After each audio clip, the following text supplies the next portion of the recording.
সন্মুখত উপবিষ্ট সকলো গণ্যমান্য ব্যক্তিক পোনপ্ৰথমে শ্ৰদ্ধা জ্ঞাপন কৰিছোঁ। আজিৰ এই অনুষ্ঠানত উপস্থিত থাকি দুআষাৰ ক'বলৈ বা নিজৰ মনৰ ভাৱ ব্যক্ত কৰিব পৰাকৈ মোৰ কাৰণে কৌতুক। পোনপ্ৰথমে মই তেজপুৰ বিশ্ববিদ্যালয়ৰ প্ৰতিগৰাকী শিক্ষক, প্ৰতিগৰাকী ছাত্ৰ ছাত্ৰীক ৰক্তিম অভিবাদন জ্ঞাপন কৰিছোঁ এইকাৰণে যে আজি 3টা মাহে তেওঁলোকৰ যি সংগ্ৰামখন তেওঁলোকে অব্যাহত ৰাখিছে, এই সংগ্ৰামখন তেওঁলোকে সমস্যা সমাধান নোহোৱালৈকে অব্যাহত ৰাখক। আমি SFIৰ তৰফৰ পৰা তেওঁলোকক ৰক্তিম অভিবাদন জ্ঞাপন কৰিছোঁ এইকাৰণে তেওঁলোকৰ যি ঐক্যবদ্ধ শক্তি, সেই ঐক্যবদ্ধ শক্তি তেওঁলোকৰ অটুট আছে আৰু অটুট থাকিব।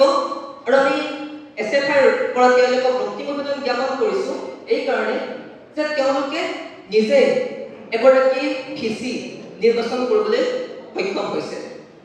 আমি SFIৰ তৰফৰ পৰা তেওঁলোকৰ এই সংগ্ৰামখনক সমৰ্থন জ্ঞাপন কৰিছোঁ। আমি বিচাৰিছোঁ, আমাৰ SFIৰ দাবী আছে, আমি বিচাৰিছোঁ যে তেজপুৰ বিশ্ববিদ্যালয়ৰ যিগৰাকী VC শম্ভুনাথ সিং তেখেতক অতি শীঘ্ৰে অপসাৰণ কৰিব লাগে। আমাৰ দাবী আছে যে তেজপুৰ বিশ্ববিদ্যালয়ৰ যি গণতান্ত্ৰিক কেম্পাছৰ কথা তেওঁলোকে কৈ আছে, এখন গণতান্ত্ৰিক ছাত্ৰাগত সভাৰ কথা কৈ আছে, এই ক্ষেত্ৰত বিশ্ববিদ্যালয় কৰ্তৃপক্ষই ছাত্ৰ ছাত্ৰীসকলৰ যিসমূহ দাবী আছে এইসমূহ তেওঁলোকে অতি শীঘ্ৰে সমাধান কৰিব লাগে।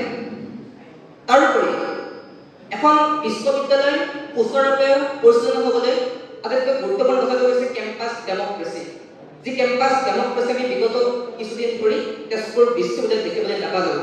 তেজপুৰ বিশ্ববিদ্যালয়ত যেতিয়া দেখিবলৈ নাপালোঁ, প্ৰাণৰ শিল্পী জুবিন গাৰ্গক শ্ৰদ্ধাঞ্জলি জ্ঞাপন কৰাত আমি বাধা দেখিলোঁ। আৰু তেতিয়াই পোহৰলৈ আহিল শম্ভুনাথ সিঙৰ যি ভ্ৰষ্টাচাৰ, দুৰ্নীতি, অনিয়ম। আৰু এই ক্ষেত্ৰত আমি এক চাপ সৃষ্টি কৰিব লাগিব। বিগত সময়ত আমি দেখিলোঁ যি দুৰ্নীতিগ্ৰস্ত তেজপুৰ বিশ্ববিদ্যালয়ৰ পৰিৱেশ। মোৰ বহুকেইগৰাকী পূৰ্বৰ গণ্যমান্য ব্যক্তিয়ে কৈ গ'ল আমি এক চাপ সৃষ্টি কৰিব লাগিব।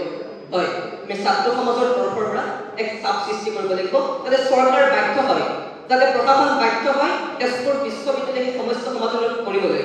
আমি ৰাজনৈতিক চাপ সৃষ্টি কৰিব লাগিব, আমি সামাজিক চাপ সৃষ্টি কৰিব লাগিব যাতে সকলো বাধ্য হয়, চৰকাৰ বাধ্য হয় যে সমস্যা সমাধান কৰিবলৈ।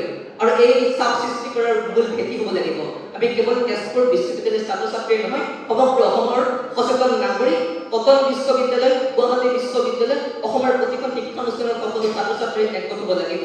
কাৰণ ছাত্ৰ ছাত্ৰী হৈছে ভৱিষ্যতৰ দেশ বহুতা।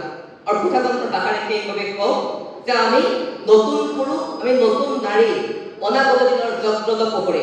ধন্যবাদ।